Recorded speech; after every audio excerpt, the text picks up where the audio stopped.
মহান্তজি জানালেন যে তারা সবাই কুষ্ঠরোগী। অনুসুয়া মাতার আশীর্বাদে অঙ্গে এই মাটি লেপন করলে কুষ্ঠরোগ হতে মুক্তি হয়। অনুসুয়া মাতার স্থান বড়ই জাগ্রত। এখানে ধ্যান জপ করলে শীঘ্রই মায়ের কৃপা অনুভব করা যায়। ঝাঁঝর গ্রাম থেকে পাকা 2 মাইল রাস্তা হাঁটা হয়ে গেল। অনুসুয়া মাতার স্থানে প্রণাম করে আমরা মিনিট 10 হাঁটার পরেই দেখলাম একটি নদী বিন্ধ্য পর্বতের দিক হতে গর্জন করতে করতে নর্মদার সঙ্গে মিলিত হয়েছেন। এখানে পৌঁছে সকলেই আবেগের সঙ্গে প্রণাম নিবেদন করতে করতে অত্যন্ত উৎসাহের সঙ্গে নর্মদা মাতাজি কি জয় হো, এরন্ডি মাতাজি কি জয় হো, হর হর শঙ্কর মহাদেব ধ্বনি দিতে লাগলেন। महंतजी घोषणा করলেন, यही पुण्य स्थान में हम लोग अभी नहाएगा। তাঁর কথা শুনে আমরা ঝোলা গাঁঠেরি রেখে সকলেই স্নান করতে নামলাম। স্নান করতে করতে মহান্তজি বলতে লাগলেন, প্রাচীনকালে গোবিন্দ নামক এক ব্রাহ্মণের স্ত্রী অত্যন্ত পতিব্রতা ছিলেন। তিনি কায় মনোবাক্যে স্বামীরই সেবাকে অগ্রাধিকার দিয়েছিলেন। তাঁর একটি শিশুপুত্র ছিল। গোবিন্দ পত্নী সেই শিশুর দিকেও বেশি দৃষ্টি দিতেন না, প্রতি চিন্তাতেই মত্ত থাকতেন। মার্কণ্ডেয়জি রেবাখণ্ডের 103 অধ্যায়ে বর্ণনা করেছেন, একদিন সেই গোবিন্দ নামা ব্রাহ্মণ একটি গো শকটে কাষ্ঠভার নিয়ে গৃহে প্রত্যাবর্তন করলেন।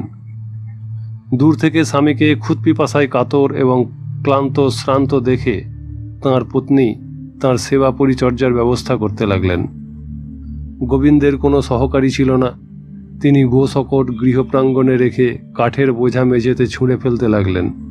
এদিকে তাঁর শিশুপুত্রটি কখন যে হামাগুড়ি দিতে দিতে গাড়ির কাছে এসে উপস্থিত হয়েছিল, গোবিন্দ তা লক্ষ্য করেননি। তাঁর নিক্ষিপ্ত কাঠের বোঝা পড়ে শিশুটি নিহত হল। তাঁর পত্নী এই নির্মম ঘটনা লক্ষ্য করলেও ক্লান্ত স্বামীকে তা জানালেন না। স্বামীকে সেবা ও পরিচর্যা করতে লাগলেন। সেই রাত্রেই গোবিন্দের গায়ে ক্ষত হয়ে বড় বড় কৃমি জন্মালো। সকালে উঠে গোবিন্দ সন্তানের খোঁজ নিতে গিয়ে পত্নীর কাছে সব জানতে পারলেন।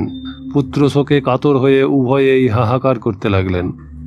পত্নী গোবিন্দকে বললেন, পণ্ডিতদের মুখে শুনেছি, কীর্তনাথ নশ্যতে ধর্ম বর্ধতে হস নিগুহনাথ, ইহলোকে পরে চৈব পাপস্যাপ্যে বমে বচ। অর্থাৎ ধর্মানুষ্ঠানের কীর্তন বা প্রচার করলেই তা ক্ষয়প্রাপ্ত হয় এবং সম্যক গোপন করতে পারলে তা বৃদ্ধিপ্রাপ্ত হয়। কি ইহলোক কি পরলোকে ধর্মের কীর্তন এবং গোপনে যেমন উপচয় ও অপচয় হয়, পাপেরও সেই রকম ব্যবস্থা, অর্থাৎ পাপেরও কীর্তনে ক্ষয় ও গোপনে বৃদ্ধি হয়ে থাকে। পুত্র হত্যার অপরাধে আপনার গাত্রে সদ্যই দূষিত ক্ষত ও কৃমি উৎপন্ন হয়েছে। আমার মানসিক যন্ত্রণাও ততোধিক। চলুন যাই, এই দণ্ডে এই পুত্রশূন্য গৃহত্যাগ করে নর্মদার তটে তটে আমাদের পাপের কথা লোকের কাছে নিজ মুখে ঘোষণা করতে করতে যায়। এই বলে তাঁরা উভয়ে নিজেদের পুত্র হত্যার জঘন্য বিবরণ লোকের কাছে বলতে বলতে এই এরন্ডি সঙ্গমে এসে গায়ের জ্বালা জুড়াবার জন্য জলে নামলেন। স্নান করে উঠেই দেখলেন ব্রাহ্মণের দূষিত ক্ষত ও জঘন্য কৃমিকুল সম্পূর্ণভাবে শরীর থেকে দূর হয়ে গেছে। পুণ্য রেবা এরন্ডির জল ব্রাহ্মণকে সম্পূর্ণ নিরাময় করে তুলল। তাঁরা বুঝলেন পুত্র হত্যার পাপ বিদূরিত হয়েছে। সেই দিন থেকে এই রেবা এরন্ডি সঙ্গম হত্যাহরণ তীর্থরূপে প্রসিদ্ধি লাভ করেছে। এখানে স্নান করলে পুত্র হত্যা, ভ্রূণ হত্যার পাপ থেকে রক্ষা পাওয়া যায়। তার গল্প শেষ হলে আমরা সূর্যার্ঘ্যদান ও তর্পণাদি করে সঙ্গম হতে উঠে এলাম। আমরা বস্ত্রাদি পরিধান করে আবার হাঁটতে লাগলাম। তখন বেলা 11:15 বেজেছে। মিনিট 10 হাঁটার পরেই সুবর্ণশিলা নামক গ্রামে এসে পৌঁছলাম। এখানে সুবর্ণ বর্ণরঞ্জিত একটি বড় রকের উপর সুবর্ণ বর্ণেরই এক সুন্দর শিবলিঙ্গ প্রতিষ্ঠিত আছে দেখলাম। লক্ষণ ভারতীজি এখানে ভুল উণ্ঠিত হয়ে প্রণাম করে আমাদেরকে বলতে লাগলেন, ये सुवर्णशिला तीर्थ है। यहाँ प्राचीन काल में अनेक ऋषि घोर तपस्या करते थे। शिव जी ने उनकी परीक्षार्थे बड़ी सुंदरी सुवर्णशिला सुकुमारी बनाकर भेजा, किंतु ऋषियों का चित्त विचलित नहीं हुआ। तब उसी शिला के स्थान में शिवलिंग प्रकट हो गया। আমরা শিবলিঙ্গের মাথায় জল ঢেলে সকলেই ভুল উণ্ঠিত হয়ে প্রণাম করলাম। আবার যাত্রা শুরু হলো। প্রায় আধ মাইলটা হেঁটে যাবার পরে আমরা অম্বালি নামক গ্রামে এসে পৌঁছালাম। মহান্তজি বললেন, এখানে নর্মদার দৃশ্য দেখো। মা নর্মদা যতই সমুদ্রের নিকটবর্তী হচ্ছেন ততই তাঁর রূপ ও প্রবাহধারার গতি প্রকৃতি বদলে যাচ্ছে। সমুদ্রে মিলিত হওয়ার জন্য মায়ের যেন আর তর সইছে না। এই অঞ্চলে দেখে এলে তো কত কাছাকাছি সব তীর্থ গড়ে উঠেছে। যতই এগিয়ে যাবে দেখবে এখানে নর্মদার প্রতি ঘাটেই তীর্থ, প্রত্যেক স্থানই দেবস্থান এবং কারো না কারো তপস্যা ক্ষেত্র। এই অম্বালি গ্রামের সামনে বাঁধানো ঘাট দেখা যাচ্ছে। কাশীরাজের মধ্যম পুত্রী অম্বিকা উত্তম প্রতিলাভের জন্য মা নর্মদার তপস্যা করেছিলেন। মা নর্মদার আশীর্বাদেই তিনি মহারাজ ধৃতরাষ্ট্রের পিতা বিচিত্র বীর্যকে স্বামী রূপে লাভ করেছিলেন। অম্বিকা এখানে অম্বিকেশ্বর মহাদেব প্রতিষ্ঠা করে গেছেন। ঘাটের উপরেই মন্দির। আমরা অম্বিকেশ্বরকে প্রণাম করে কিছু দূরেই বালব্রহ্মচারী করঞ্জ ঋষির তপস্যা স্থলে পৌঁছে করঞ্জেশ্বর মহাদেবকে প্রণাম করে 5 মিনিট হেঁটে ভারতেশ্বরের মন্দিরে এসে পৌঁছালাম। বিশাল মন্দির, দরজা বন্ধ, বেলা 12টা বাজতে মাত্র 3 মিনিট বাকি। এত বেলায় পুরোহিতের দর্শন আশা করা যায় না। অনেক আগেই তিনি পূজা পাঠ সেরে চলে গেছেন। আমরা নর্মদা স্পর্শ করে এসে মন্দিরে দরজা খুলে ভারতেশ্বরকে দর্শন করলাম। মহান্তজি বললেন, মহারাজ দুষ্মন্ত ও শকুন্তলার পুত্র ভারত সম্রাট ভরত এখানে একটি অশ্বমেধ যজ্ঞ এবং 5টি অগ্নিষ্টম যজ্ঞের অনুষ্ঠান করেছিলেন। তাঁরই প্রতিষ্ঠিত এই ভরতেশ্বর মহাদেব। সেখান থেকে 10 মিনিট হেঁটে যাওয়ার পর আমরা নাগেশ্বর তীর্থে পৌঁছালাম। এখানে শিব মন্দিরের নাম নাগেশ্বর মহাদেব। মন্দিরে মহাদেবকে দর্শন ও প্রণাম করে মহান্তজি আমাদেরকে জানালেন যে ত্বষ্টা ঋষির পুত্র পুণ্ডরিক নাগ ইন্দ্র কর্তৃক অভিশপ্ত হয়ে এখানে তপস্যা করে মা নর্মদার বরে শাপমুক্ত হয়েছিলেন। এই তীর্থ দর্শন করলে জীবনে আর সর্পদংশনের ভয় থাকে না। এই সময় দেখা গেল প্রায় 20-22 জন সন্ন্যাসী হর নর্মদে ধ্বনি দিতে দিতে আমাদের দিকেই এগিয়ে আসছেন। তাঁদের দলের অগ্রবর্তী সাধুকে দেখে লক্ষণ ভারতীজি মন্দির থেকে নেমে তাড়াতাড়ি এগিয়ে গেলেন।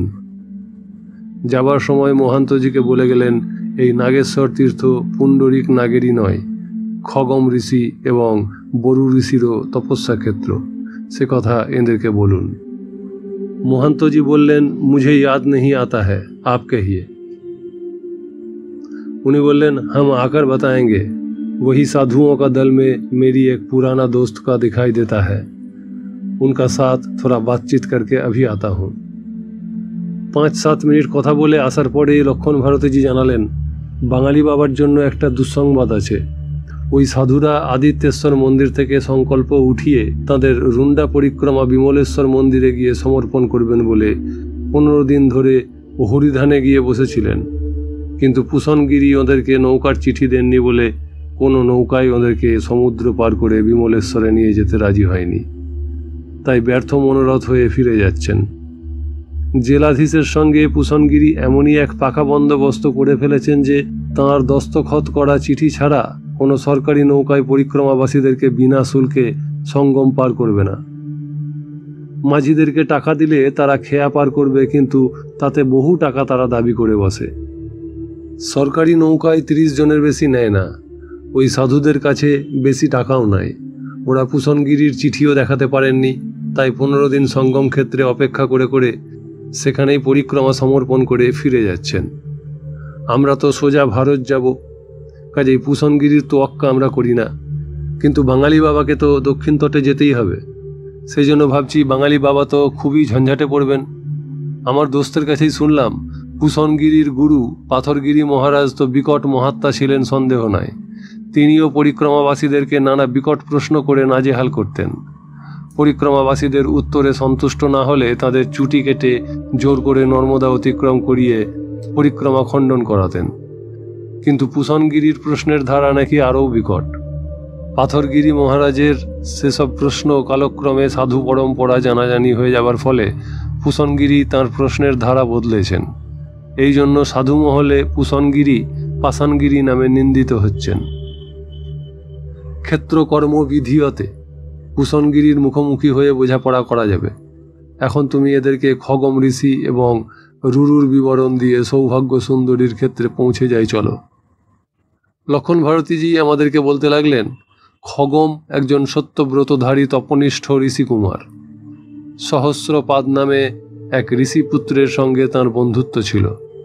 একদিন সহস্রপাদ ঠাট্টার ছলে একটি ঘাসের তৈরি সাপ দেখিয়ে খগমকে ভয় দেখান। তাতে তিনি ভয়ে মূর্ছিত হয়ে পড়েন। জ্ঞানলাভের পর তিনি ক্রুদ্ধ হয়ে সহস্রপাদকে অভিশাপ দেন যে তাকে ডুন্ডুভ অর্থাৎ ঢোড়া সাপে পরিণত হতে হবে।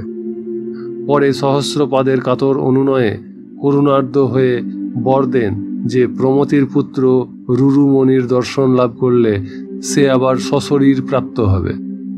প্রমতি ছিলেন মহর্ষি চবন ও সুকন্যার পুত্র। তাঁর পুত্র রুরু। মহর্ষি স্থূলকেশীর পালিতা কন্যা প্রমোদরা ছিলেন রুরুর প্রণয়িনী। রুরুর সঙ্গে বিবাহের পূর্বেই এক বিষাক্ত সর্পের দংশনে প্রমোদরার মৃত্যু হলে রুরু নিজের অর্ধেক আয়ু দিয়ে তপবলে প্রমোদরাকে বাঁচিয়ে তুলেন। তারপর তিনি সর্পকুলের উপর রুষ্ট হয়ে একের পর এক সাপকে দেখা মাত্রই বধ করতে থাকেন। একদিন তিনি এক ডুন্ডুভ সাপকে বধ করতে উদ্যত হতেই সে বলতে থাকে যে সে সত্যব্রতধারী ঋষি খগমের বন্ধু। তাঁর অভিশাপেই সে ডুন্ডুভে পরিণত হয়েছে। সত্যনিষ্ঠ খগমের বাক্য মিথ্যা হয় না। সে বর দিয়েছে, আপনার দর্শন পেলে আমি সাপ মুক্ত হব। সব কথা শুনে রুরু ডুন্ডুভকে আশীর্বাদ করেন। ডুন্ডুভ সশরীর প্রাপ্ত হয়ে স্বস্থানে ফিরে যান। এই সব ঘটনা নর্মদা তটের এই নাগেশ্বর মন্দিরেই ঘটেছিল। তীর্থের মহিমা শোনার পর প্রণামান্তে আমরা দ্রুত বেগে হাঁটতে লাগলাম। আমাদের বাঁ দিকে নর্মদা বয়ে চলেছেন, ডান দিকে শাল, মহুল, হরিতকি, বাঁশ, পিয়াল, বেল, বট, কদম্ব প্রভৃতি গাছের সারি। গ্রামের মধ্যে কোঠাবাড়িও দেখা যাচ্ছে। মাঠে মাঠে ধান, জোয়ার ও ভুট্টার চাষ হয়েছে। স্বচ্ছতোয়া খরস্রোতা নর্মদার শোভাও যেমন সুন্দর লাগছে, তেমনি ওই সব গাছের সৌন্দর্যও কেবলই মনে করিয়ে দিচ্ছে যে এই সব স্থান তপস্যার উপযুক্ত। মাইলখানিক হাঁটার পরেই বেলা প্রায় 1টার সময় আমরা একটি সমৃদ্ধ গ্রামে এসে পৌঁছালাম। নর্মদা তটেই একটি সুদৃশ্য মন্দির চোখে পড়ল। লক্ষণ ভারতীজি বললেন, এই গ্রামের নাম কঞ্জইঠা। ওই মন্দিরে বিরাজিত আছেন সৌভাগ্য সুন্দরী মাতাজি। গুজরাটের জনসাধারণ এই দেবীকে খুবই জাগ্রতা বলে মনে করেন। মন্দিরে কোনো বিগ্রহ নাই। একটি পাথরের বেদিতে কতকগুলি জ্যামিতিক চিহ্ন, বৃত্তবেষ্টিত একটি ত্রিকোণ এবং 3টি বীজ খোদাই করা আছে। তার মধ্যে হ্রিং বীজটি কেবল পড়া যাচ্ছে, আর সমগ্র বেদিটি সিঁদুরে লিপ্ত। বেদিটি এবং তার মধ্যে খোদিত চিহ্নগুলি দেখে মনে হচ্ছে এটি একটি সিদ্ধ যন্ত্র। নাগাড়া, সিঙ্গা, ডমরু বাজিয়ে মন্দির পরিক্রমা করলেন। পরিক্রমা করে আমরা যখন প্রণাম করছি তখন লক্ষণ ভারতীজি জানালেন যে এই পরম পবিত্র স্থান যোগেশ্বরী খ্যাতি দেবীর তপস্যা ক্ষেত্র। ইনি ছিলেন দক্ষ প্রজাপতির কন্যা। মহর্ষি ভৃগুর সঙ্গে বিবাহ হবার পর বহুকাল তাঁর কোনো পুত্রকন্যাদি হয়নি। বশিষ্ঠ পত্নী অরুন্ধতির পরামর্শে খ্যাতি দেবী তখন নর্মদা তীরের এখানে এসে তপস্যা করে লক্ষ্মী নামে কন্যা এবং ধাত্রী ও বিদ্ধাত্রী নামে 2 পুত্র লাভ করেন। দান ধর্মের মহিমা এখানে খুব বেশি। মন্দির হতে কিছু দূরেই একটি 1তলা পাকা বাড়ি আছে। বাড়ির গায়ে লেখা আছে সাধু নিবাস। সাধু নিবাসের পাশেই আছে অন্নক্ষেত্র। লক্ষ্মণ ভারতীজি আমাদেরকে সাধু নিবাসে গিয়ে তুললেন। নাগাদের সিঙ্গা ডমরুর শব্দ এবং হরনর্মদের ধ্বনি শুনেই কয়েকজন লোক উপস্থিত হয়েছিলেন। সাধুনিবাস এবং অন্নক্ষেত্রে তত্ত্বাবধায়ক এসে সাধুনিবাসের তালা খুলে আমাদের থাকার বন্দোবস্ত করে দিলেন। মহান্তজিকে প্রণাম করে সসম্ভ্রমে জানালেন, পরিক্রমাবাসীদের সেবা পরিচর্যার জন্য এখানে সব ব্যবস্থা আছে। আপনারা দয়া করে বিশ্রাম করুন। ঘণ্টাখানিকের মধ্যে আপনাদের ভিক্ষার ব্যবস্থা করছি। তত্ত্বাবধায়কের বিনম্র ও সশ্রদ্ধ বাক্যে মহান্তজি খুবই তুষ্ট হলেন বলে মনে হলো। সাধুনিবাসে ঝোলা গাঁঠরি রেখে আমরা মুখ হাত ধুয়ে বিশ্রাম করতে লাগলাম। বেলা 2টার সময় তত্ত্বাবধায়ক জনা আষ্টেক ব্রাহ্মণ যুবককে সঙ্গে নিয়ে 6টি বড় ডেকচি শালপাতায় ঢেকে সাধুনিবাসের হলঘর পরিষ্কার করে আমাদেরকে ভিক্ষা দিলেন গরম খিচুড়ি, তার সঙ্গে একটা শাকের তরকারি এবং ঘি। পরম পরিতৃপ্তির সঙ্গে আমাদের ভোজন পর্ব সমাপ্ত হলো। বিশ্রাম করতে করতে আমি ভাবতে লাগলাম পুষণগিরির পরীক্ষার কথা। আমার মনে পড়ছে মহাত্মা প্রলয় দাসজির কথা। তিনি ওঙ্কারেশ্বরেই পুষণগিরির পরীক্ষা সম্বন্ধে আমাকে অবহিত করেছিলেন। মা নর্মদার যা ইচ্ছা তাই ঘটবে। 5টা বাজতেই মহান্তজি আমাদেরকে সঙ্গে নিয়ে সৌভাগ্য সুন্দরী মাতাজির মন্দিরে নিয়ে গেলেন। আমরা মন্দিরের বাইরে গাছতলায় বসে রইলাম নর্মদার দিকে তাকিয়ে। সন্ধ্যা হতে না হতেই পুরোহিত এসে আরতি শুরু করলেন। মন্দিরের আরতি দেখবার জন্য অনেক নরনারীর সমাবেশ ঘটল। এদেরকে এই কঞ্জইঠা গ্রামের অধিবাসী বলেই মনে হলো। তাঁরা বোধহয় নিত্যই আরতি দেখতে আসেন। আমার এই অনুমানের কারণ পুরোহিত মশাই যখন আরতি শুরু করলেন তখন তাঁর সঙ্গে কণ্ঠ মিলিয়ে প্রায় প্রত্যেকেই সমস্বরে পাঠ করতে লাগলেন। দর্বী স্বর্ণ বিচিত্র রত্ন খচিতা, দক্ষে করে সংস্থিতা, বামে সাধু পয়ধরী সহচরী সৌভাগ্য মাহেশ্বরী, ভক্তাভীষ্ট করি দৃশা শুভ করি কাশী পুরাধীশ্বরী, ভিক্ষাং দেহি কৃপাবলম্বনকারী মাতান্ন পূর্ণেশ্বরী। অর্থাৎ, মাগো, তোমার দক্ষিণ হস্তে স্বর্ণ ও বিচিত্র রত্নে খচিত দর্বী, বাম হস্তে সুমিষ্ট চরুপূর্ণ পাত্র অবস্থিত, ভক্তবাঞ্ছিত ফলপ্রদায়িনী, কটাক্ষে মঙ্গল বিধায়িনী, কাশীপুরীর অধীশ্বরী কৃপাময়ী মা ঈশ্বরী অন্নপূর্ণা, তুমি আমাদেরকে ভিক্ষা দাও। মন্ত্র শুনেই বুঝতে পারলাম এ তো আদি শঙ্করাচার্য রচিত বিখ্যাত অন্নপূর্ণা স্তোত্রম। শঙ্করাচার্য সর্বপ্রথম যখন কাশীধামে উপস্থিত হন তখন তিনি কাশীশ্বরী মা অন্নপূর্ণার দিব্যরূপ দর্শন করে তাঁর কণ্ঠ নির্গত এই স্বতঃস্ফূর্ত মন্ত্রে বন্দনা করেছিলেন। বুঝতে পারলাম এখানে নর্মদা তটে যাকে সৌভাগ্য সুন্দরী নামে অভিহিত করা হচ্ছে তিনি স্বরূপত মা অন্নপূর্ণা। আরতি শেষ করেই পুরোহিত মশাই নিকটস্থ নর্মদা ঘাটে গিয়ে কর্পূর জেলে আরতি করলেন। প্রণাম করে আমরা ফিরে এলাম সাধু নিবাসে। সবাই জপে বসলেন। রাত্রি প্রায় 10টা নাগাদ সকলের সান্ধ্যক্রিয়া শেষ হলে আমি মহান্তজিকে জিজ্ঞাসা করলাম, ওঙ্কারেশ্বর ক্ষেত্রেও এরণ্ডি সঙ্গম দেখে এসেছি, সেখানেও শুনে এসেছি এরণ্ডির সন্নিহিত বিন্ধ্য পর্বতের গুহায় মহর্ষি অত্রি এবং সতী অনুসুয়ার সাধন গুহা আছে। মাতা অনুসুয়া পুত্র লাভের কামনায় তপস্যা করেছিলেন সেখানে। আবার এখানেও এরণ্ডি সঙ্গম দেখে এলাম। এখানকার এরণ্ডি এবং সেই এরণ্ডি কি একই? এরণ্ডি নদী কি সেখানে নর্মদার সঙ্গে মিলিত হয়ে সঙ্গম সৃষ্টি করে এখানে এসেও দ্বিতীয়বার সঙ্গম সৃষ্টি করেছেন? এখানে আসার পথে এরণ্ডির কাছেই মাতা অনুসুয়ার স্থান দেখলাম। আপনারা বললেন পুত্র লাভের জন্য মাতা অনুসুয়া তপস্যা করে এখানে সোম, দত্তাত্রেয় এবং দুর্বাসাকে পুত্ররূপে লাভ করেছিলেন। একই গল্প সেখানেও শুনে এসেছি। মাতা অনুসুয়া তাহলে কোথায় সিদ্ধি লাভ করেছিলেন? কোথায় তপস্যা করে তাঁর মনস্কামনা পূর্ণ হয়েছিল? সুলপানির ঝাড়িতে হিরণ্যপাণির মন্দিরকে সূর্যতীর্থ বলা হয়। এমনকি সেখানে সূর্য মন্ত্রে মহাদেবের অর্চনা করা বিধি। আদিতেশ্বর মন্দির ও সূর্যতীর্থ মুন্ড মহারণ্যের মধ্যেও এক রবি তীর্থ দেখে এসেছি। চাঁদদের কাছে জলসায়ী তীর্থের মহিমা বর্ণনা করতে গিয়েও আপনারা বলেছিলেন যে তাল মেঘাদি দৈত্যকে বধ করে নারায়ণ সেখানে নর্মদার জলে সুদর্শন ধৌত করে সেখানে শয়ন করেছিলেন। আমার কথা শেষ হতে না হতেই মহান্তজি বললেন, আগামীকাল সিনোরে পৌঁছেও চক্রতীর্থ নামে আর এক তীর্থের বর্ণনাকালে শুনতে পাবে যে দৈত্য বধ করে নারায়ণ সেখানে তাঁর চক্র ধৌত করেছিলেন। গরুরেশ্বরের কাছে কুমারেশ্বর তীর্থ দেখে এসেছ, সেই রকম সিনোরে পৌঁছেও আর একটি স্কন্দ তীর্থ দেখতে পাবে। আমি তাঁর কথা সোৎসাহে লুফে নিয়ে বলতে লাগলাম, কর্ণালীর কাছে যেমন পাবকেশ্বর তীর্থ দেখেছি, এই রকম আরও অন্তত 2টি অগ্নিতীর্থ দর্শন করেছি মুন্ড মহারণ্য এবং ওঙ্কারেশ্বরের ঝাড়িতেও। দক্ষিণ তটেও গিয়ে হয়তো একই দেবতার নামে ডবল তীর্থ দেখতে পাবো। তাহলে ব্যাপারটা কি এই দাঁড়াচ্ছে না যে হয় একই দেবতা নর্মদার বিভিন্ন স্থানে তপস্যা করেছিলেন, নতুবা একই দেবতার নাম নিয়ে মুনি ঋষি বা ভক্তরা বিভিন্ন স্থানে বিভিন্ন তীর্থ সৃষ্টি করে গেছেন। নর্মদা তীর্থের এক স্থানে কোনো দেবতা বা ঋষির সিদ্ধি লাভ ঘটলে তিনি সিদ্ধকাম হয়ে ফিরে যান।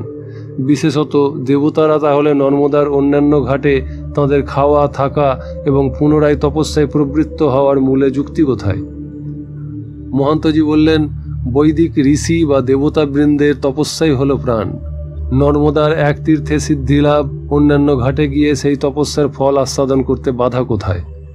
সাপ মুক্তি, কর্মপাপ মুক্তি ঘটার পর পূর্ণ আনন্দের স্ফুরণে কৃতকৃত্য হয়ে তাঁরা এই পাবন তীর্থের বিভিন্ন স্থানে মা নর্মদার প্রতি কৃতজ্ঞতা বশতও কিছুকাল কাটিয়ে যেতে পারেন। তার ফলেই নর্মদার উভয় তটে একই নামে বিভিন্ন তীর্থ গড়ে উঠতে পারে। নর্মদা তটের প্রত্যেকটি তীর্থই সত্য, প্রত্যেকটি পাপমোচনকারী এবং তপস্যার অনুকূল স্থান। এ বিষয়ে কারো মনে কোনো সংশয় থাকা উচিত নয়। আমরা শুয়ে পড়লাম। আজ এখানে লক্ষণ ভারতীজি ধুনি জ্বালেননি, ফলে শীতের জন্য ঘুম ধরতে দেরি হলো। কম্বল জড়িয়ে কোনো মতে ঘুমিয়ে পড়লাম। সকালে উঠে অতিরিক্ত কুয়াশার জন্য মহান্তজি বাইরে বেরোতে দিলেন না। কুয়াশার আস্তরণ কেটে যেতেই সকলে প্রাতকৃত্য সেরে এসে যে যার ঝোলা গাঁঠরি ইত্যাদি নিয়ে বেরিয়ে পড়লাম মাতা সৌভাগ্য সুন্দরী এবং নর্মদাকে প্রণাম করে। মতীন্দ্রজি ঘড়ি দেখে মহান্তজিকে জানালেন যে 7:30 বেজেছে। নাগারা, সিঙা, ডমরু বাজাতে বাজাতে চলেছেন। মাঝে মাঝেই হর নর্মদে ধ্বনি দেওয়া হচ্ছে। নর্মদার বিস্তার যেন ক্রমেই বাড়ছে। প্রায় মাইলখানেক রাস্তা হেঁটে আসার পরেই আমরা দাবাপুর নামক এক মহল্লায় এসে উপস্থিত হলাম। নর্মদার ঘাটেই এক মন্দির, অনেক লোকজনের ভিড়। কিছু দূরে দোকান পসার বসে আছে, 3-4টি মোটর গাড়িও দাঁড়িয়ে আছে। লক্ষণ ভারতীজি এই তীর্থের মহিমা বর্ণনা করতে লাগলেন। ये धनदेश्वर तीर्थ है। यहाँ धनद कुबेर जी ने तपस्या करके देवों का कोषाधिकार, पुष्पक विमान और अलकापुरी प्राप्त की। ये तीर्थ विशेषकर वैश्यों का है। जिसका दिवाला निकल गया हो या व्यापार में घाटा हो, यहाँ तप जप करने से तत्काल फल मिलता है। दीपावली में इधर विशेष महत्व है। नित्य पूजा करने वाले की धन वृद्धि होती है। আমরা ভিড় কাটিয়ে ধনদেশ্বর মন্দিরে প্রণাম করে এগিয়ে চললাম। মন্দিরের চত্বরে অনেক সম্ভ্রান্ত ও স্থূলদর ব্যক্তিকে রুদ্রাক্ষমালায় জপ করতে দেখলাম। আমি মহান্তজিকে জিজ্ঞেস করলাম, এরা কি গুজরাটের সেট? দেউলিয়া হয়ে ধনদেশ্বর কৃপায় ভাগ্য পরিবর্তন করতে এসেছেন? উনি বললেন, হ্যাঁ হ্যাঁ, তাছাড়া আবার কি। লক্ষণ ভারতীজি মহান্তজির দিকে তাকিয়ে টিপ্পনি কাটলেন, এখানে সারা দিন রাত থেকে আমাদের ধন বৃদ্ধির চেষ্টা করলে হতো না? মহান্তজি বললেন, চুলোই যাক ধন বৃদ্ধি, আর আধ ঘন্টা পরেই আমাদেরকে পুষণগিরির সম্মুখে গিয়ে পড়তে হবে। আমাদের তো কোনো ভাবনা নাই। আমি ভাবছি বাঙালি বাবাকে নিয়ে। পুষণগিরি কি যে ঝঞ্ঝাট পাকাবে তা বুঝতে পারছি না। আমি বললাম, আপনি এত ভাবনা করছেন, মা নর্মদার দয়ায় এত দূর যখন আসতে পেরেছি, বাকি পথও তিনি নিশ্চিন্তে পার করে দিবেন। এই যে দাওয়াপুর গ্রামে কুবেরের তপস্যা ক্ষেত্র দেখে এলাম, তিলকবাড়া অতিক্রম করে কর্ণালীর সোমেশ্বর তীর্থের কিছু আগেও তো কুবেরেশ্বরের তীর্থ আছে। সেখানেও তো আপনারা জানিয়েছিলেন সেটিও কুবেরের তপস্যা ক্ষেত্র। আমি হান্ডুয়াতেও উত্তর তটে সিদ্ধিনাথ দর্শন করেছি। সেখান থেকে দক্ষিণ তটেও ঋদ্ধিনাথের মন্দিরে ধ্বজা দেখে এসেছি। সেখানে উভয় তটেই নাকি কুবের তপস্যা করেছিলেন বলে শুনে এসেছি। এক কুবের তাহলে তো নর্মদা তটের বহু স্থানেই তপস্যা করেছিলেন। मोहंतो जी बोलें, है जी, उन्होंने किए थे, उसमें क्या हर्जा। तार मेजाज भालो नाई देखे आमी चुप करे गेलाम। मिनिट 5 परेई लक्षण भारती जी घोषणा करलें, यह है सिनोर, इसको सेनापुर मोहल्ले भी कहते हैं। विदुर जी ने इधर घोर तपस्या किए थे। यहाँ 8 तीर्थ मुख्य है, धूत पापेश्वर, मार्कंडेयेश्वर, निष्कलंकेश्वर, केदार तीर्थ, भोगेश्वर, उत्तरेश्वर, चक्र तीर्थ और रोहिणेश्वर तीर्थ। महंतो जी ताड़ाताड़ी आमार हाथ धरे निये नर्मदा स्पर्श करिए मा नर्मदा, महादेव एवं विदुरजिर उद्देश्ये प्रणाम करते बोलें। এই সব বিকট মহাত্মাকে তুমি চেনো না, তারা যা জিজ্ঞাসা করবেন শান্ত মনে উত্তর দিবে। কত কষ্ট করে মানুষ পরিক্রমা করে, হিংস্র সাপদ সংকুল উত্তর তটে কি যে কষ্ট তা তো নিজেই দেখেছ। এরা অত কষ্টের পরিক্রমাকে সামান্য দোষ ত্রুটি ধরে খণ্ডন করে দেন। এর চেয়ে মর্মান্তিক আর কি থাকতে পারে। আমি বললাম, তাদেরকে এই ঠিকাদারি করার ভার কে দিয়েছেন, মা নর্মদা না গুজরাট সরকার? তা কি পুষণগিরিকে প্রশ্ন করতে পারি? উনি বললেন, না না, উল্টাপাল্টা কথা কিছুতেই বলবে না, আমার হুকুম। হাসতে হাসতে বললাম, না না, আপনি নিশ্চিন্ত থাকুন, আমি শান্ত মনেই উত্তর দিব। আপনি বারবার তাদের বিকট পরীক্ষা সম্বন্ধে হুঁশিয়ারি দেওয়ায় আমি নার্ভাস বোধ করছি। আমার স্নায়ুর উপর চাপ পড়ছে। যাই হোক, আপনি কিছু ভাববেন না। দূর থেকে কতকগুলি তাঁবু দেখতে পাচ্ছি।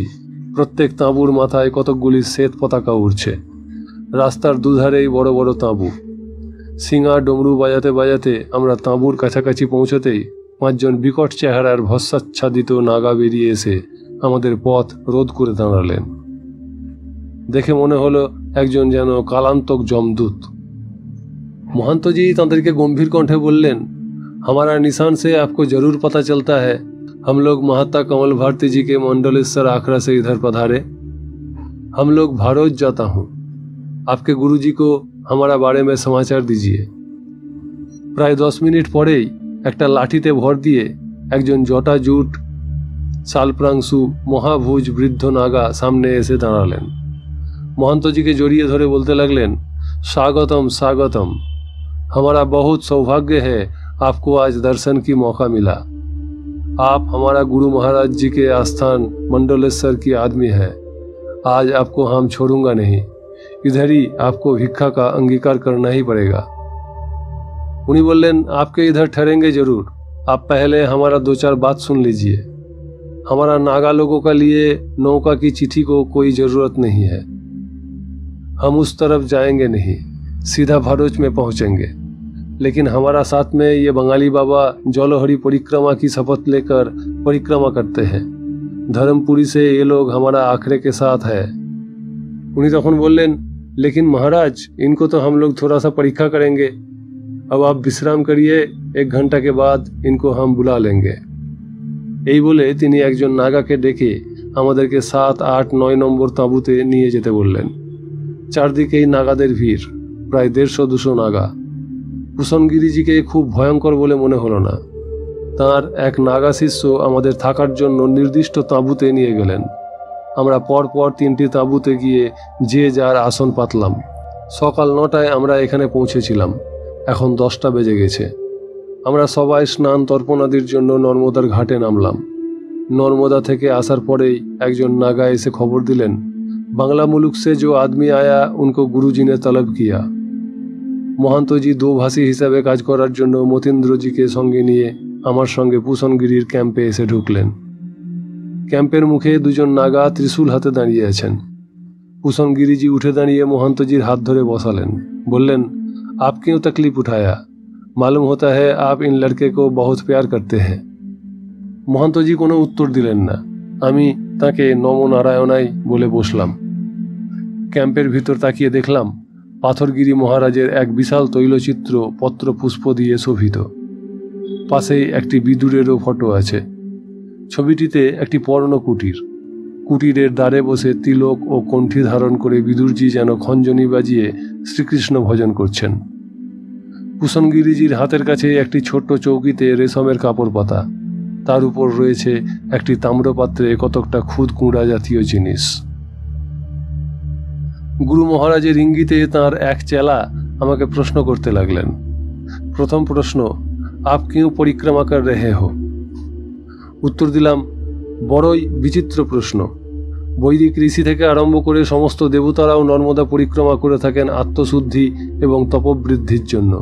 जिनि नर्मदा तीरे तपस्या करेननि तार पक्षे सिद्धि लाभ सुदूर पड़ा हतो। आबहमान काल धरे भारतेर ऋषिरा बोले आसछेन नर्मदा परिक्रमा निजेई एकटी परिपूर्ण तपस्या। आमी अवश्य तपस्या करते आसिनी।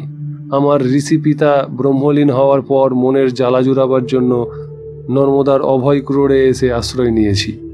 बाबार निर्देशও ছিল शिवपुत्री नर्मदार कूले कूले परिक्रमाके सर्वश्रेष्ठ तपस्या बोले जानबी। विपन्न पुत्र केन मायेर पाये एसे आकुल हये आछड़े पड़बे এই রকম বিচিত্র প্রশ্নের কি কোনো জবাব দেওয়া যায়? আমার উত্তর শুনে দেখলাম প্রশ্নকর্তার মুখ চোখ লাল হয়ে উঠেছে। উনি দ্বিতীয় প্রশ্ন করলেন, विपन्न? कैसे तुम विपन्न हो गए थे? विवरण दीजिए। उत्तर दिलाम, आमी अपनी आपनार गुरु महाराज एवं आमार परम श्रद्धेय এই महंतजी महाराज আমরা সবাই विपन्न। त्रिताप दग्ध जीव मात्रই অনুক্ষণ বিপদের মধ্যে থাকতে বাধ্য হন। त्रिताप दग्ध जीव त्रिताप मुक्त शिव। এবার দেখলাম স্বয়ং পুষণগিরি মহারাজের মুখ চোখও থমথমে হয়ে উঠল। তিনি আমাকে তৃতীয় প্রশ্ন করলেন, परिक्रमा करने के लिए आपको कौन भेजा? उत्तर दिलाम, पिताजी। चतुर्थ प्रश्न करलेन, पहले तो आपने कहा आपको पिताजी चोला छोड़ देने के बाद शोक संतप्त होकर नर्मदा में आ गए शांति के लिए। आपका पिताजी क्या सपने में कहा था? उत्तर दिलाम, जी हाँ। पंचम प्रश्न, हम कहते हैं ये बिल्कुल झूठ बात। सपने में जो देखा जाता है वो सदैव सच नहीं हो सकता है। उत्तर दिलाम, परिक्रमाबासीदेर प्रथम शपथ नर्मदार तीरे मिथ्या बोलते नाई, कोनो घटनारই অতিরঞ্জন বা অনুরঞ্জন করতে নাই। আমি খাঁটি কথাই বলছি, নর্মদা মা সাক্ষী। স্বপ্ন মাত্রই যদি মিথ্যা হয় তাহলে পাথরগিরি মহারাজের জীবনীতে যে আছে মা নর্মদা স্বপ্ন দিয়ে নাকি তাকে পরিক্রমাবাসীদেরকে পরীক্ষা করতে নির্দেশ দিয়েছিলেন এবং আজও আপনারা যে সেই ধারার অনুবর্তন করে চলেছেন, সেই প্রশ্ন বৃত্তান্তও কি बिल्कुल झूठ? ষষ্ঠ প্রশ্ন, आपने कहाँ हमारा गुरुजी का पुण्य जीवन चित्र पढ़ा है? उत्तर दिलाम, मंडलेश्वरे। আপনার গুরুজির যেখানে মূল আখড়া সেখানে মণ্ডলেশ্বর মহাদেব মন্দিরে আমি দুদিন ছিলাম পুরোহিতজির বাড়িতে। তাঁর বাড়িতেই ওই বইটি পড়ার সৌভাগ্য হয়েছিল।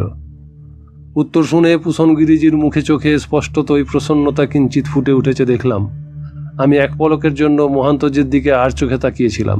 দেখলাম তাঁর দৃষ্টিতে বেদনার ভাব ফুটে উঠেছে। সকাল থেকে পড়ালাম ক, সন্ধ্যাবেলায় দন্তস্ব শুনলে যেমন ভাব হয়, তার মুখ চোখেই সেই রকম ভাব। सप्तम प्रश्न, आपने परिक्रमा कहाँ से उठाया? कौन विधि से? किसका साथ परिक्रमा उठाए थे? समूचा बताइए। उत्तर दिलाम, আমি জলেহরি পরিক্রমার শপথ বাক্য পাঠ করে নর্মদা উদ্গম মন্দিরের কোটিতীর্থের ঘাট হতে পরিক্রমা উঠিয়েছিলাম মা নর্মদা ও অমরকণ্টকেশ্বর মহাদেবের পূজার্চনা এবং কড়াই প্রসাদ নিবেদন করে। মহাত্মা শঙ্করনাথজির তত্ত্বাবধায়কত্বে আমি তাঁর দলের সঙ্গেই পরিক্রমা আরম্ভ করেছিলাম দক্ষিণ তট ধরে, কিন্তু কপিলধারাতে আমি পড়ে গিয়ে জলপ্রপাতের টানে আমি উত্তর তটে টানা হয়ে যাই। সেই থেকে আমি উত্তর তট ধরেই পরিক্রমা করছি।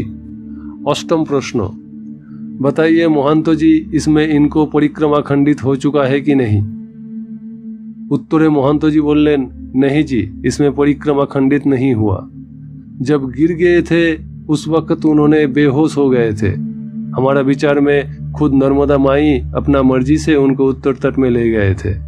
इसमें परिक्रमा खंडित होने का कोई सवाल नहीं। नवम प्रश्न, एक मिनट चुप থেকে তিনি আবার আমাকে প্রশ্ন করলেন, आप सुना के नहीं, परिक्रमा की ऐसा ही विधि है, माता जी को दाहिना तरफ रख के परिक्रमा करना चाहिए। दक्षिण तट से आकर उत्तर तट में आने से दोनों तरफ माताजी दाहिने तरफ में ही हर वक्त विराज करते हैं, लेकिन आप बायां तरफ माताजी को रखकर परिक्रमा कर रहे हैं। खुद कहिए, इसमें आपका परिक्रमा खंडित हुआ कि नहीं? उत्तर दिलाम, আমার বিচারে পরিক্রমা খণ্ডিত হয়নি, কারণ আমি কখনো মনে করি না যে এই দুর্গম মহাভয়ঙ্কর অরণ্য পথে পরিক্রমা করার কোনো সামর্থ্য বা যোগ্যতা আমার আছে। আমি কেবল মাকে প্রণাম করতে করতে এত দূরে গিয়ে এসেছি। শিশু যখন মাকে প্রণাম করে সে মায়ের ডান দিকেই প্রণাম করুক, বাঁ দিকেই করুক, সামনেই করুক আর পেছনেই করুক, সর্বাবস্থায় মা তাঁর সন্তানের প্রণাম গ্রহণ করে থাকেন। আমিও সেই রকম পরিক্রমা করতে করতে মাকে বলতে বলতে যাচ্ছি, নমো নমস্তু সহস্রকৃত্য পুনশ্চ ভুবহপি নমো নমস্তে। মা গো, তোমাকে আমি সহস্রবার প্রণাম করছি, তোমাকে পুনঃ পুনঃ প্রণাম করছি। অনন্ত বীর্য অমিত বিক্রমস্তং সর্বং সমাপ্লসি তত হসি সর্ব। ওই সর্বাত্মা জননী, তোমার সম্মুখে প্রণাম করছি, তোমার পেছনে প্রণাম করছি, তোমাকে সকল দিক হতেই প্রণাম করছি। এই প্রণামই আমার পূজা, এই প্রণামই আমার পরিক্রমা। দশম প্রশ্ন, आप शास्त्रानुसार चातुर्मास्य किया कि नहीं? उत्तर दिलाम, चातुर्मास्य बोलते যদি আষাঢ় মাসের শুক্ল প্রতিপদ হতে কার্তিক মাসের পূর্ণিমা অর্থাৎ বর্ষার 4 মাস যদি এক স্থানে বাস করা বোঝায়, তাহলে তো আমি দুটি মাত্র চাতুর্মাস্যের কাল পেয়েছি। 1952 সালে আমি অমরকণ্টক হতে পরিক্রমা আরম্ভ করি। তখন সে বৎসরের চাতুর্মাস্যের সময় আর ছিল না। 1953 সালের বর্ষাকাল কাটিয়েছি মন্ড মহারণ্য অতিক্রম করার পর মান্দালায়। এই বৎসরের 1954 চাতুর্মাস্য শেষ করেছি ওঙ্কারেশ্বর ঝাড়ির ধাবরী কুণ্ডে মহাত্মা একলিঙ্গ স্বামীর আশ্রমে। চাতুর্মাস্যের নিয়মানুসারে ওই সময় এক স্থান হতে অন্য স্থানে আসন উঠাতে নাই। কড়াই ভোগ ও হালুয়া মা নর্মদাকে নিবেদন করে আবার যাত্রা শুরু করতে হয়। তা তো প্রতি বর্ষাতেই করতে হয়েছে, তবে পয়সার অভাবে সব চাতুর্মাস্যকাল ভোগ নিবেদন করা সম্ভব হয়নি। আমি নিঃস্ব অবস্থাতেই পরিক্রমা করছি। প্রথম যখন কোটিশ্বর তীর্থ হতে পরিক্রমা উঠাই, তখন বাড়ি থেকে আসার সময় যে পয়সা এনেছিলাম তা সেখানে ব্রাহ্মণ সন্ন্যাসী ভোজনে সব নিঃশেষ করে দিই। তারপর নিঃস্ব অবস্থাতে কড়াই প্রসাদ মা নর্মদাকে নিবেদন করব কি করে? এতে যদি ত্রুটি হয়ে থাকে তাহলে হয়েছে। মা নর্মদা বিচার করে বুঝবেন যে চাতুর্মাস্য বিধি সন্ন্যাসীর কৃত্য, তাঁর এই অযোগ্য সন্তান আনুষ্ঠানিকভাবে সন্ন্যাস গ্রহণ করেনি, কাজেই সন্ন্যাসীর নিয়ম আমার প্রতি সর্বক্ষেত্রে প্রযোজ্য নয়। एकादश प्रश्न, आपने तो हर तीर्थ में महादेव को पूजा जरूर किया, कौन विधि से किया, कौन रीति से? उत्तर बोललाम, আমাকে ওঙ্কারেশ্বরের এক প্রাচীন মহাত্মা মহর্ষি তন্ডিকৃত মহাদেবের 1008 নাম পাঠ করে মহাদেবের পূজা করতে নির্দেশ দিয়েছিলেন। আমি তাঁর সেই নির্দেশ মতোই পূজা করে আসছি। দ্বাদশ প্রশ্ন, उन महात्मा जी की नाम क्या है? उत्तर दिलाम, नाम प्रकाश करते तार निषेध आछे। त्रयोदश प्रश्न, आप महर्षि तंडिकृत स्तबराज को पहली और आखिरी मंत्र सुनाइए तो, तब समझेगा आप ठीक रीति से पूजा किया। उत्तर दिलाम, এই স্তবরাজ মহাভারতে অনুশাসন পর্বের 16 অধ্যায়ে আছে। সেই স্তবরাজের প্রথম মন্ত্র ওং স্থিরহ স্থানুঃ প্রভুর্ভিমোহ পুবয় বরদ বরহ সর্বাত্মা সর্ববিখ্যাত সর্বহ সর্বকর ভবহ। আর শেষ মন্ত্র ব্রতাধীপহ পরং ব্রহ্ম ভক্তানাং পরমাগতিহি বিমুক্ত মুক্ত তেজাশ্চ শ্রীমান শ্রীবর্ধন জগৎ। আমার উত্তর শুনে পুষণগিরিজি তাঁর চৌকির উপর তাম্রপাত্রস্থিত এক চিমটি সেই খুদ কুঁড়া নিয়ে আমার হাতে দিয়ে বললেন, ইয়ে বিদুর তীর্থ মে বিদুর জি কে প্রসাদি, মুঁহ মে ডাল লিজিয়ে। আমি তাঁর প্রসাদ হাতে নিয়ে মাথায় ঠেকালাম, বললাম, আপনার সম্মানের জন্য এই প্রসাদ মাথায় স্পর্শ করছি। একে আমি বিদুরের প্রসাদ বলে মানছি না। শুধু আপনার এই ক্যাম্পের মধ্যস্থিত ছবিটিতে নয়, সারা ভারতেই বিভিন্ন স্থানে বিদুরকে ভিক্ষোপজীবী তুলসীমালার কণ্ঠীধারী একজন নিতান্ত কাঙাল বৈষ্ণব হিসেবে দেখানো হয়ে থাকে। আমাদের বাংলাদেশেও বৈষ্ণবদের অপপ্রচারের ফলে অধিকাংশ বাঙালি বিশ্বাস করেন যে দরিদ্র বৈষ্ণব বিদুর শ্রীকৃষ্ণকে নিজের জীর্ণ কুটিরে বসিয়ে খুদ কুঁড়া দিয়ে আপ্যায়ন করেছিলেন। কিন্তু মহাভারতের উদ্যোগ পর্বে বিদুরের অন্য চিত্র, অন্য পরিচয় পায়। মহারাজ ধৃতরাষ্ট্রের ভ্রাতা বিদুর মহারাজোচিত ঐশ্বর্যের মধ্যে বাস করতেন। তিনি কদাপি খুদ কুঁড়াভোজী নিঃস্ব দরিদ্র ছিলেন না। বহু প্রচলিত বিদুরের খুদ কুঁড়া নামক প্রবাদ বাক্যের মূলে কোনো সত্য নাই। মহাভারতে পায়, কুরু পাণ্ডবের যুদ্ধ আরম্ভ হওয়ার প্রাক্কালে শ্রীকৃষ্ণ শান্তির দূত হিসাবে হস্তিনাপুরে গেলে তিনি অতিথি হিসাবে বিদুরের রম্য গৃহে বাস করেছিলেন। তিনি শ্রীকৃষ্ণের বসবার জন্য সাদরে এক সুবর্ণ নির্মিত অতিশ্রেষ্ঠ সর্বতভদ্র নামক আসন স্থাপন করেছিলেন। নিজেও সেই রকম মহামূল্য আসনে উপবেশন করেছিলেন। স্বয়ং বেদব্যাস বর্ণনা দিয়েছেন, বিদুর মণিপীঠে তু শুক্ল স্পর্ধা জিনোত্তরে সংস্পর্শন্য সেনং সৌরে মহামতি রূপাবিশত। অর্থাৎ কৃষ্ণের আসন স্পর্শ করে অবস্থিত মণিপীঠে এবং শুক্লবর্ণ অতি মহার্ঘ চর্মের দ্বারা আচ্ছাদিত আসনে বিদুর উপবেশন করেছিলেন। শুধু তাই নয়, বিদুর স্বয়ং শ্রীকৃষ্ণকে এবং তার সাথী সাত্তকী ও কৃতবর্মা প্রভৃতি উপস্থিত সমূহ ব্রাহ্মণকেও উপাদেয় পরম স্বাদিষ্ট বহুমূল্য অন্নপান আদি দিয়ে আপ্যায়িত করেছিলেন। ততঃ ক্ষত্রান্ন পান্নানি সুচিনি গুণবস্তি চ উপহার দমে কনি কেশবায় মহাত্মনে। মহাভারতের ওই বর্ণনা হতে প্রমাণিত হয়, বিদুর তিলকীধারী দিন দরিদ্র বৈষ্ণব তো ছিলেনই না, তিনি কুরুরাজ ধৃতরাষ্ট্র, ভীষ্ম, দ্রোণ এবং পঞ্চপাণ্ডবের পূজিত ও অতি সম্মানিত ব্যক্তি ছিলেন। তিনি হস্তিনাপুরে অতি সমৃদ্ধ অবস্থাতেই বাস করতেন। হস্তিনাপুরীর বহির্ভাগে জরাজীর্ণ পর্ণকুটিরে বিদুরের বাস সম্বন্ধে সারা ভারত জুড়ে যে ভুল ধারণা বিদ্যমান, তার মূলে কোনো সত্য নাই। আজকাল উত্তরপ্রদেশের অন্তর্গত মিরাট জেলায় গঙ্গা তটের কাছাকাছি এক স্থানকে প্রাচীন হস্তিনানগরীর অবস্থান বলে নির্দেশ করা যায়। আমার ছাত্র জীবনে একবার সেখানে গিয়ে দেখে এসেছি। সেখানে কিছু বৈষ্ণব সাধু একটি পর্ণকুটির দেখিয়ে বলেন এইটিই ছিল বিদুরের আশ্রম। সেখানে প্রতি বৎসরই সারা ভারত হতে দলে দলে ভক্ত গিয়ে সেই পর্ণকুটির দর্শন করেন এবং সেই পর্ণকুটিরে রক্ষিত আপনার এই তাঁবুতে যেমন আছে সেই রকম খুদকুঁড়াকে বিদুরের খুদকুঁড়া মনে করে ভক্তি ভরে গ্রহণ করে থাকেন। কিমাশ্চর্য অতঃপরম! সেই কুটিরে রক্ষিত অতি পুরাতন শুষ্ক তৃণশয্যা দেখিয়ে সেখানকার পূজারীরা বলে থাকেন যে এই শয্যায় বিদুর শয়ন করতেন, আর সেই শয্যার পার্শ্বস্থিত একটি পুরাতন কাঠের চৌকি দেখিয়ে বলেন যে শ্রীকৃষ্ণ নাকি অতিথি হিসাবে বিদুর গৃহে এসে সেই খাটে শয়ন করেছিলেন। সেখানকার বৈষ্ণবদের কি বিচিত্র ও বিস্ময়কর সত্য ভাষণ!